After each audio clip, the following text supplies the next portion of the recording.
मिनश्शैतानिर्रजीम बिस्मिल्लाहिर्रहमानिर्रहीम सल्लल्लाहु अलैहि या फ़ातिमा व अबीहा व बअलिहा व बनीहा या मुम्तहनतु इम्तहनकिल्लाह। सैयदा फ़ातिमा सलामुल्लाह अलैहा के अय्याम के एतबार से ये एक फ़करा सैयदा की ज़ियारत कब्र में वारिद हुआ है कि वो अज़ीम ज़ात जो मोरद इम्तिहान इलाही वाक़ हुई है। देखना चाहिए कि ये जहान, ये आलम, इसमें हम सब इम्तिहान के मराहिल में हैं और ये खुदा का कानून है कि सब से आज़माइश ली जाए। हर वो शख्स जो ईमान लाया है कि उसका इम्तिहान हो, कि मालूम हो उसका ईमान किस दर्जे तक है। खुदावंद मुतआल ख़ुद कुरान करीम में फ़रमाते हैं, हसिबन्नास अन युत्रकू अन यक़ूलू आमन्ना वहुम ला युफ्तनून। क्या लोग ये गुमान करते हैं कि हम ईमान लाएंगे और बस, क्या उनसे इम्तिहान नहीं लिया जाएगा? ये गुमान दुरुस्त नहीं है, बल्कि यकीनन उनसे इम्तिहान लिया जाएगा। और वजह यह है इम्तिहान लेने की, मालूम हो कि क्या उनका ईमान सिर्फ लक़लक़ाए ज़बानी है या उनका तमाम वजूद मोमिन हो बन चुका है। अब इम्तिहान जो खुदावंद मुतआल लेते हैं उसके दो तरीके हैं और ये भी ज़िक्र हुआ है कि बलौनाहुम बिल हसनात व सय्यात। हम इम्तिहान लेते हैं कभी सख्ती के साथ, कभी आसानी के साथ, हसनात और सय्यात के साथ। हसनात क्या हैं? यानी आफ़ियत के साथ, किसी को सलामती देकर, किसी को रिज़्क़ देकर, किसी को नेमत व दौलत, हुकूमत व शान व शौकत देकर उसका इम्तिहान लेते हैं। और किसी को हम सय्यात के ज़रिए से आज़माते हैं, यानी फ़कीरी देकर, गरीबी देकर, मरीज़ी और मौत देकर। दोनों तरीक़ों से इम्तिहान लिया जाता है। यानी अगर हम इसको खुलासा तौर पर कहें तो ये होगा कि हम किसी को देकर इम्तिहान लेते हैं तो किसी से लेकर इम्तिहान लेते हैं। अब ये तकदीर इलाही है कि आपका इम्तिहान कैसा होगा। अगर आप तारीख़ में जाकर देखें तो हज़रत सुलेमान को सब कुछ देकर इम्तिहान लिया गया और हज़रत अय्यूब से सब कुछ लेकर, फ़कीरी और तंगदस्ती देकर इम्तिहान लिया गया। सबसे ज़्यादा जो मुहिम है वो ये है कि मोरद इम्तिहान तो हर शख्स वाक़ होता है, लेकिन इम्तिहान के बाद तीन तरह के लोग पाए जाते हैं। सबसे पहले वो लोग, पहला ग्रुह जो जब भी उन पर कोई मुसीबत आ जाए तो वो दादो फरियाद करते हैं, शिकवा करते हैं, भूल जाते हैं कि ये नेमत जो हमें मिली थी कहाँ से मिली।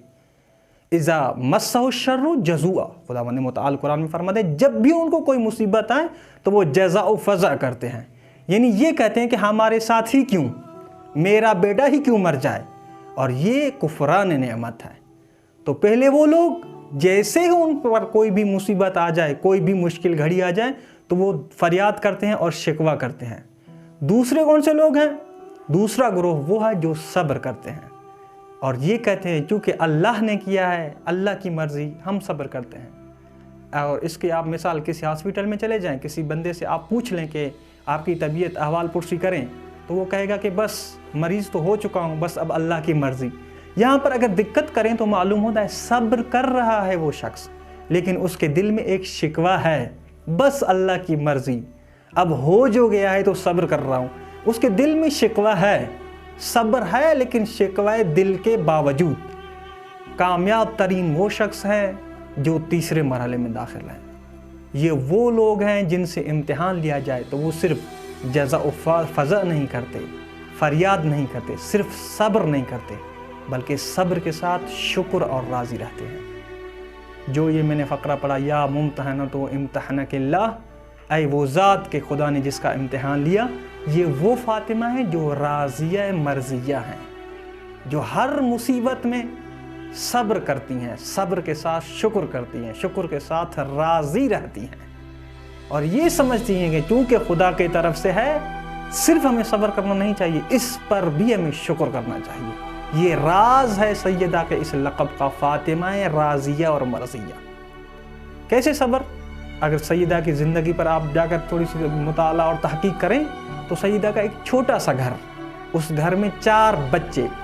खुद रिसालत माँ फरमाते हैं जब भी मैं जाता था फ़ातिमा को देखता था, घर के इतने काम करती थी कि सैयदा के हाथों पर वर्म आ जाते थे।